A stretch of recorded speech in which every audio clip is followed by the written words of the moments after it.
নমস্কাৰ আপোনালোক সকলোকে পুনৰবাৰ আপন নিউজৰ অন্য এটা ভিডিঅ'লৈ স্বাগতম জনাইছো। অসমৰ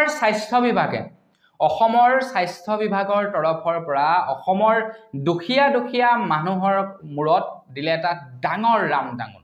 এটা বিৰাট ডাঙৰ ৰামটাঙোন খুদাইছে অসমৰ দুখীয়া শ্ৰেণীৰ মানুহৰ ওপৰত অসমৰ স্বাস্থ্য বিভাগে। কিয় এই কথা মই আপোনালোকক কৈছো, আপোনালোকে যদি নিউজ চাই বা আপোনালোকে যদি পেপাৰ পত্ৰ পঢ়ে তেন্তে আপোনালোকে নিশ্চয় গম পাইছে যে আমাৰ অসমত বৰ্তমান সময়ত প্ৰায় 107 বিধ পৰীক্ষাৰ দাম বৃদ্ধি কৰি দিছে আৰু তাৰ লগে লগে এতিয়া অসমৰ চৰকাৰী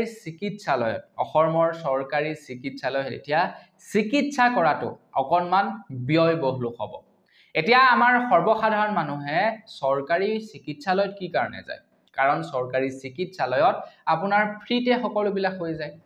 এতিয়া আজিৰ পৰা আপোনাৰ কেইবছৰ মানৰ পূৰ্বে মোৰ অলপ চলপ মনত আছে, ধৰি মই এবাৰ এজন পেচেণ্ট লৈ গৈছিলোঁ। তেতিয়া আপোনাৰ মোৰ মনত আছে যেতিয়া আপোনাৰ মানে হেৰিয়ত আৰু হস্পিটেলত সকলোবিলাক বস্তু ফ্ৰী আছিলে, কেৱল আমি স্লিপটো কাটিব লাগে পইচা দি, বাকীবিলাক বস্তু ফ্ৰীতে আছিলে। তেতিয়া কিন্তু কোনো ধৰণৰ আয়ুষ্মান কাৰ্ড, অটল অমৃত এইবিলাক নাছিলে।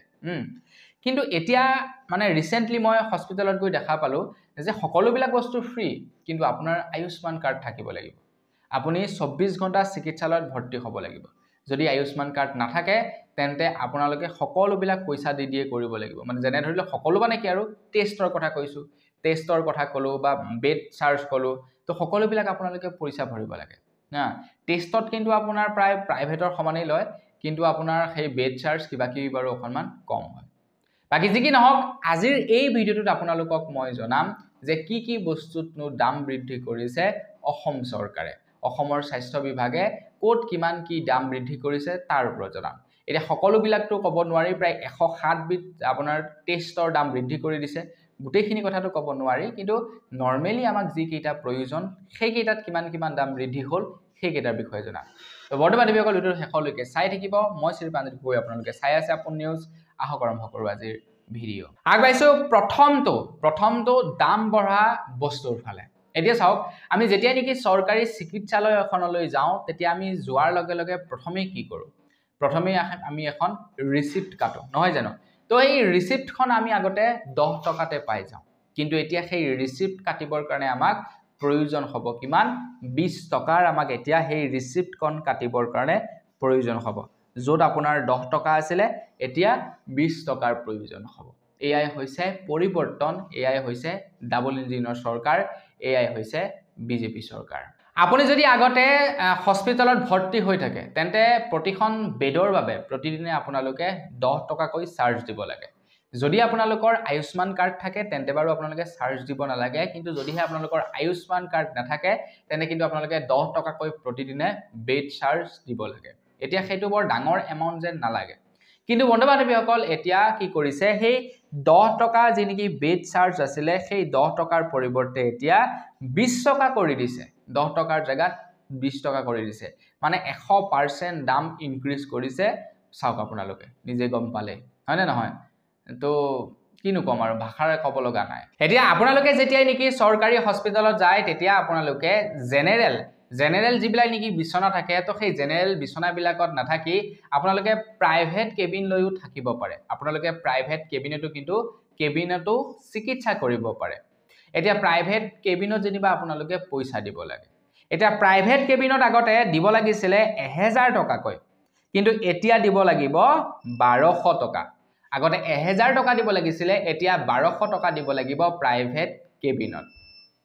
আৰু বাঢ়িব দাম, লাহে লাহে দাম ইনক্ৰিজ হৈ গৈ থাকিব, আৰু লাহে লাহে চৰকাৰী যোৱা আৰু প্ৰাইভেটত যোৱা কথা একেটাই হ'ব। এতিয়া ডি ভিটামিনৰ বাবে হেনো আগতে 1200 টকাকৈ লৈছিলে বুলি জনাইছে।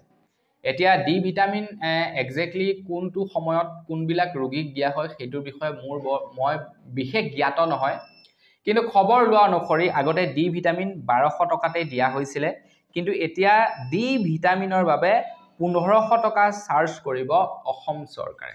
অসমৰ স্বাস্থ্য বিভাগে ডি ভিটামিনৰ বাবে 1200ৰ পৰিৱৰ্তে এতিয়া 1500 টকা চাৰ্জ কৰিব। একদম এটা বঢ়িয়া হাততালি দিয়ক আৰু লাইক এটা কৰক ইমান ভাল খবৰ আপোনালোকক আগবঢ়োৱাৰ বাবে এতিয়া খবৰ ওলাইছে থাইৰয়ডৰ ওপৰত এতিয়া থাইৰয়ডৰ কথাটো আপোনালোকে জানে থাইৰয়ডৰ পৰীক্ষাৰ কথাটো আপোনালোকে জানে হয় নে নহয় এতিয়া থাইৰয়ডৰ পৰীক্ষাৰ বাবে আগতে লোৱা হৈছিল 600 টকা এতিয়া থাইৰয়ডৰ পৰীক্ষাৰ বাবে লোৱা হ'ব 800 টকা এতিয়া আপোনালোকে হয়তো ডি ভিটামিনৰ কথা নাজানিব পাৰে মই হয়তো নাজানিব পাৰো কিন্তু থাইৰয়ডৰ কথাটো জানে ম্যাক্সিমাম লোক যেতিয়া নেকি আপোনাৰ সেই বিষ হয় গাঁঠি ফুলে কিবা হয় তেতিয়া থাইৰয়ডৰ আপোনাৰ কি কৰে চেকআপ কৰিবৰ কাৰণে দিয়ে আগতে লয় 600 টকা এতিয়া লব 800 টকা এতিয়া মই যি দেখিছো আপোনাৰ চৰকাৰী চিকিৎসালয়ত পৰীক্ষা কৰাতকৈ প্ৰাইভেটত কৰাই লাভ হ'ব প্ৰাইভেটত আপুনি টেষ্ট কৰিবলৈ গলে কি হৈ যায় আপোনাক লগলগ দি দিয়ে ৰিপৰ্টটো কিন্তু চৰকাৰীত যদি আপোনালোকে টেষ্ট কৰিবলৈ যায় ৰাতিপুৱা দিলে হয়তো পিছদিনাখন পাব নহলে সন্ধিয়া পাব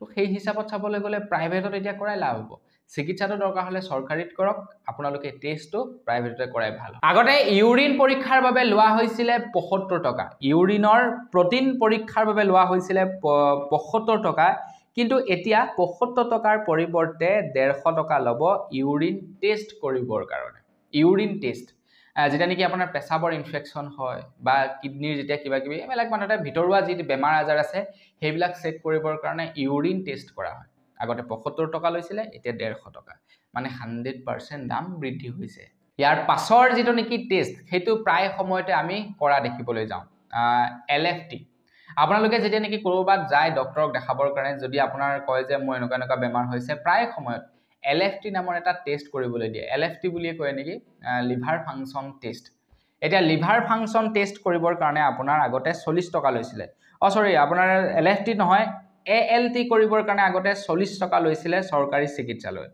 কিন্তু এতিয়া 150 টকা লয় এলএফটি কৰিবৰ কাৰণে চাগে বেছি কইলে কিডনি ফাংচন টেষ্ট কৰিবৰ কাৰণে চাগে বেছি কৈ লয় কিন্তু এএলটি কৰিবৰ কাৰণে আগতে 40 টকা লৈছিল এতিয়া 150 টকা লব বাপৰে বাহ তো কি হয় ঠিক নাই হয়তো বাৰুকে আপোনাৰ সেই ব্যক্তিগত খণ্ডৰ লিজত নিদিলেই আছে আৰু বলে তোমালোকে আমাক বছৰি ইমান কোটি টকা দি দিবা তো তোমালোকে লৈ লোৱা কিমান টকা তাৰ পৰা ইনকাম কৰা এনেকৈ কৰে যদিও কিন্তু ঠিক নাই কিন্তু এইটো মন্ত্ৰী হিমন্ত বিশ্ব শৰ্মাদেৱে ভাল কাম কৰা নাই 2026 চনৰ ইলেকশন আহি আছে 2026 চনৰ নিৰ্বাচন আহি আছে মোৰ মতে 2026 চনৰ নিৰ্বাচনৰ পূৰ্বে অসমৰ মুখ্যমন্ত্ৰী গৰাকীয়ে ভাল কাম কৰিব লাগে ৰাইজৰ চকুত লগা কাম কৰিব লাগে ৰাইজৰ মন জয় হোৱা কাম কৰিব লাগে কিন্তু এনেকুৱা ধৰণৰ কাম কাজ বিলাকে আপোনাৰ প্ৰতি মানুহৰ যিনেকি ভাল ভাৱ থাকে সেইটো অকনমান বেয়ালৈ কিন্তু পৰিৱৰ্তন হ'ব সেইটো আপোনালোকে মনত ৰাখিব গণতন্ত্ৰৰ দেশত ৰাইজে হৈ গল ৰজা সেইটো এটা মনত ৰখা দৰকাৰ বাকি যি কি নহওক আজিৰ ভিডিঅ'ত ইমানেই পুনৰ এটা ভিডিঅ'ত সকলোকে লগ পোৱাৰ খাই বিৰাম কিছু ধন্যবাদ জয়